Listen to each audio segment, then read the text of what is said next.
Hey, I'm Lorie Clenney. I'm the Director of Student Services for the Early County School System. I'm also a licensed professional counselor. We decided to put together a series of tips for emotional well-being. Over the last year, we have faced new changes and stressful times. We hope that these tips will help our students and family better adjust to these new changes and help them in stressful times. Today I'm going to be talking about mindfulness. Mindfulness is all about staying in the present, the here and now, giving your full attention to whatever it is that you're doing. It may seem strange, but if we're not paying attention to our thoughts, or if we haven't begun to practice mindfulness, our thoughts will just go wherever they want to go. Have you ever noticed when you're reading a book or watching your favorite TV show and all of a sudden you have no idea what's going on?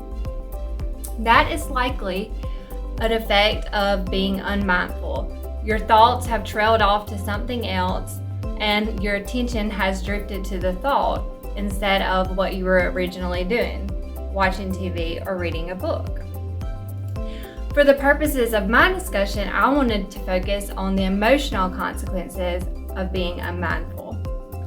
I'm going to use a little demonstration with Play-Doh and to show the effects of being unmindful. So right now, in this moment, I am nervous because I'm in front of a video. So we're going to let this green Play-Doh represent me being nervous. So I'm going to put this in here.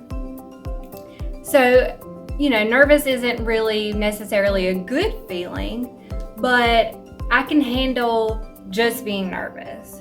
However, if my mind starts to drift to whatever else I have to do today, then I'm also feeling a little overwhelmed. We'll let yellow represent overwhelmed, on top of feeling nervous. So now I'm having to deal with my body's reaction to feeling nervous and overwhelmed. Then I start to think back to yesterday when I didn't finish everything on my to-do list, and I have even more to do today than originally scheduled. So now I'm a little frustrated. So in the present moment, I'm nervous, and because I started thinking about the future, I'm overwhelmed as well on top of that nervousness, and now I'm frustrated even on top of that.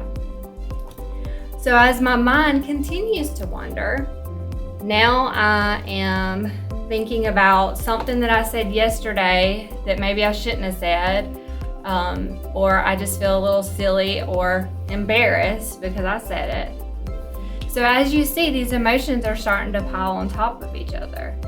And if they continue to pile on top of each other, eventually my emotions are going to overflow.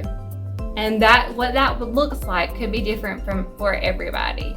For instance, for me, that could look like me breaking down and crying, or me maybe lashing out at somebody and saying something that I didn't mean or that might hurt somebody's feelings. Poor work performance, me not getting the job done, or just shutting down and isolating. So becoming overwhelmed with emotions affects individuals differently. But what's important to note is that if you're not paying attention to your thoughts, they can just wander all over the place. And I know that seems strange, but as you begin to practice mindfulness, you can begin to notice when your thoughts drift from the present, acknowledge that they have drifted, and then bring them back to the present moment, so that then you're only dealing with that one emotion in the present moment, which may be a good emotion. You may be happy or excited, or you may be like me, you may be a little nervous, but it's much easier to handle little emotions than it is to handle being overwhelmed with emotions.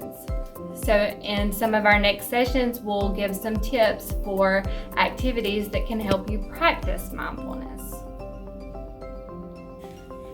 Thank you for joining today's wellness tips.